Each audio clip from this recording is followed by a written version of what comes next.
جو صلاحیت وہ اپنے اندر پیدا کرنا چاہتا ہے اس کی ٹریننگ لے، جو اس صلاحیت کے ایکسپرٹس ہیں ان لوگوں سے ملے، اپنا مینٹور بنائے، ان سے گائیڈنس لے، اور اس صلاحیت کو پیدا کرنے میں اپنا وقت صرف کرے، محنت کرے، اور اپنے ریسورسز کا صحیح استعمال کرے، تو وہ صلاحیت پیدا کی جا سکتی ہے۔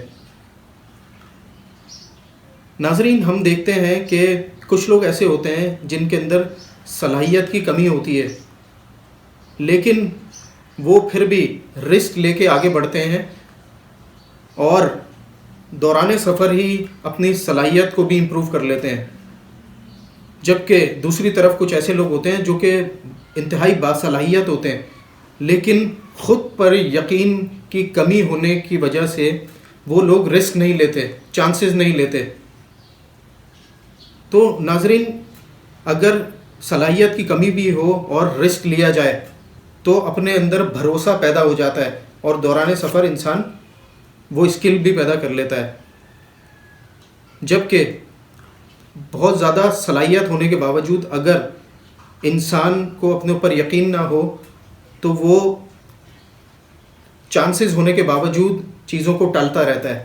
اور رسک نہیں لیتا، جس سے اس کے اندر یقین پیدا نہیں ہو پاتا۔ تو ناظرین، خود کے اندر اعتمادی پیدا کرنے کے لیے کیا کیا جانا چاہیے؟ جیسے کہ ہم نے ابھی بات کی کہ سب سے ضروری کام یہ ہے کہ دوران سفر رہا جائے، کسی پلیٹ فارم پر موجود رہا جائے، اور خالی بیٹھنے کے بجائے دوران سفر رہنے کا فائدہ یہ ہے کہ ناظرین، آپ نے دیکھا ہوگا کہ بہتا ہوا پانی جو ہوتا ہے وہ صاف رہتا ہے، جبکہ ٹھہرا ہوا پانی وہ گندا ہو جاتا ہے، کیچڑ بن جاتا ہے۔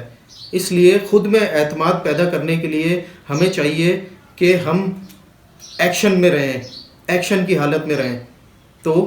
ہم اپنے اندر صلاحیت بھی پیدا کر سکیں گے، اور جب صلاحیت پیدا ہو جائے گی اور وہ پالش ہو رہی ہوگی، ہمیں ایویڈنسز ملیں گے اپنے اچھی پرفارمنس کے، تو ہمارے اندر اعتماد بھی پیدا ہو جائے گا۔ تو ناظرین، کیا خود اعتمادی کی پختگی کے لیے اسکل اور اپنے اوپر بلیف ہونا کافی ہے؟ اب یہاں پر ہم دیکھتے ہیں کہ اکثر لوگوں کے ساتھ یہ پرابلم ہو جاتی ہے کہ وہ اپنی اسکل کے اوپر اتنا بھروسہ کرتے ہیں، ان کو اتنا یقین ہوتا ہے کہ وہ اپنی پرفارمنس کو ایک خاص لیول پر رکھنے کو اپنا کانفیڈنس سمجھتے ہیں، یعنی کہ وہ سمجھتے ہیں کہ میں اگر اچھی پرفارمنس دوں گا اور پرفارمنس کا یہ لیول برقرار رکھے اور اس سے امپروو کرتا رہوں گا، ایکسیلنس کی طرف جاؤں گا، تو میرے اندر خود اعتمادی بھی پیدا ہوتی رہے گی، میں خود اعتماد بھی رہوں گا، اور لوگ بھی مجھے امپورٹنس دیں گے۔ اور ہم دیکھتے ہیں کہ جب سرکمسٹینسز جو ہیں وہ فیوریبل نہیں ہوتے، جب حالات موافق نہیں ہوتے اور اس انسان کو اپنی اس اسکل کو، اس صلاحیت کو استعمال کرنے کا موقع نہیں ملتا، تو وہ شخص ڈپریشن میں چلے جاتا ہے، یا وہ جب انسرٹن حالات آتے ہیں جس میں یہ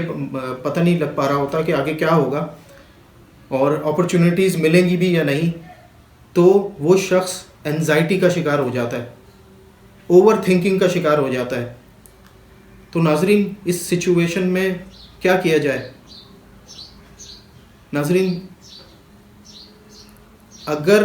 ہمیں خود اعتماد، ایک پختہ خود اعتمادی چاہیے جو کہ راک سالڈ ہو اور کسی بھی سچویشن میں وہ ڈگمگائے نہیں،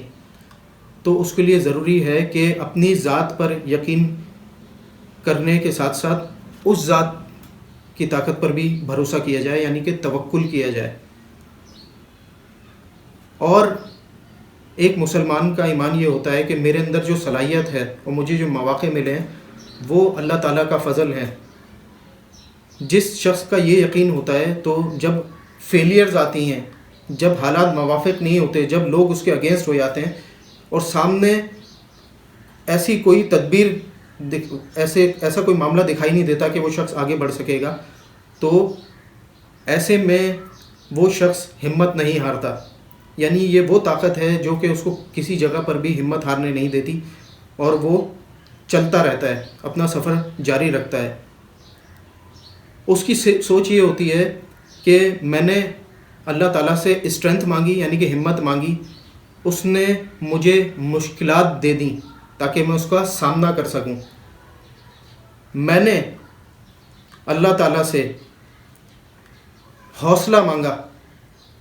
تو اس نے مجھے ڈینجرز یعنی کہ خطرات دیے تاکہ میں ان کو عبور کر سکوں، ان کا سامنا کر سکوں. میں نے اللہ پاک سے رحم مانگا تو اس نے مجھے مواقع دے دیے. یعنی کہ ناظرین، جس شخص کو اللہ تعالیٰ کی ذات پر توکل ہوتا ہے، اس کا یہ ایمان ہوتا ہے جب مشکلات پیدا ہوتی ہیں اور معاملات خراب ہوتے ہیں تو اس کا یہ ایمان ہوتا ہے کہ بھلے چیزیں اس طرح نہیں ہوئیں جس طرح میں چاہتا تھا، لیکن اس طرح ہوئی جس طرح ان کو ہونے کی ضرورت تھی، اور اس میں میرے لیے کوئی بہتری ہے. تو ناظرین، آج ہم نے جانا کہ سیلف کانفیڈنس کیا ہوتا ہے، اپنی صلاحیت پر بھروسہ ہونا، اور اس کے دو ایلیمنٹس ہوتے ہیں، ایک اسکل اور ایک بلیف، اور ان دونوں کا بیک وقت ایٹ دا سیم ٹائم موجود ہونا بہت ضروری ہے، اور تبھی ہم خود اعتماد بن سکتے ہیں. تو ناظرین، نانا کوروبی یا okay, fall down 7 times and stand up 8، یعنی کہ اگر 7 مرتبہ گر جاؤ تو 8 مرتبہ کھڑے ہو جاؤ. تو میں امید کرتا ہوں کہ آج آپ کو خود اعتمادی کے بارے میں صحیح معلومات ملی ہوگی اور آپ کے لیے کلیئرٹی آئی ہوگی کہ یہ سیلف کانفیڈنس جس کو ہم اتنا امپورٹنٹ سمجھتے ہیں اور اس کا اتنا استعمال کرتے ہیں، اس کے بارے میں سنتے بھی ہیں، یہ دراصل ہے کیا. انشاءاللہ آنے والی ویڈیوز میں ہم اس چیز کے اوپر بات کریں گے، اس چیز پر مزید ڈیٹیلڈ ویڈیوز بنائیں گے کہ اسکل کیا ہوتی ہے اور اس کو اپنے اندر کیسے پیدا کیا جا سکتا ہے، یعنی کہ صلاحیت کیا ہوتی ہے اور اس کو اپنے اندر کس طرح پیدا کیا جا سکتا ہے. اس کے علاوہ اگر بلیف کی کمی ہو، خود پر یقین کی کمی ہو، تو کس طریقے سے انسان کے راستے میں نفسیاتی رکاوٹیں پیدا ہو سکتی ہیں، وہ رکاوٹیں کیا کیا ہوتی ہیں اور ان رکاوٹوں کو کیسے اوور کم کیا جا سکتا ہے، ان آبسٹیکلز کو کیسے اوور کم کر کے اپنے سفر کو جاری رکھا جا سکتا ہے اور اپنے اندر مزید اعتماد پیدا کیا جا سکتا ہے. ناظرین، تب تک کے لیے وسیم بابر کو اجازت دیجیے. ایک اور ویڈیو کے ساتھ آپ کی خدمت میں حاضر ہوں گے. السلام علیکم ورحمۃ اللہ.